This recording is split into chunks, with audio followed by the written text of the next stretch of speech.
Вот место моей сегодняшней охоты. Хочу вам показать, как получилось у меня отнырять на Черном море во время отпуска. Плавать буду на этой лодке. Всем привет! Охота проходила на глубинах от 5 до 8 метров. Температура воды была 26-27 градусов.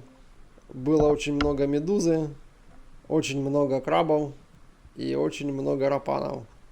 Из рыбы я видел бычок, скат, камбалку, вся не крупная. И очень много рыба-бараболя. Какие-то там еще попадались рыбки, я даже не знаю, что это такое.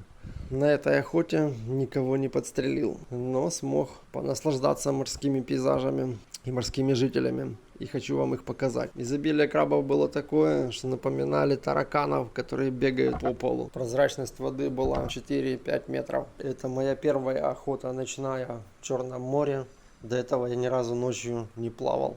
И через видео всю красоту Черного моря не передать. Первое и самое главное — это прозрак. С нашей речкой это даже близко не сравнить.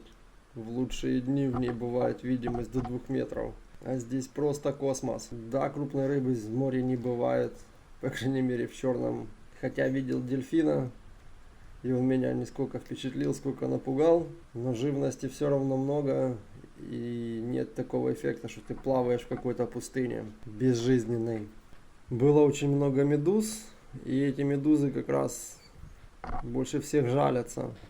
Пришлось плавать в костюме вместе со штанами, потому что после прикосновения медузы очень долго остается неприятное ощущение, как после крапивы. И на каждой охоте медузы все равно находили место, которое было не закрыто, а это были губы.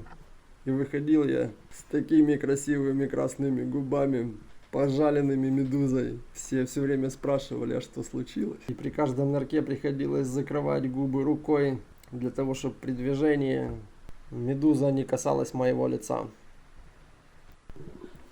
Очень много видел крабов, которые пытались скушать медуз, либо которые уже доедали замученных, либо крабы катались на них, как на воздушном шаре.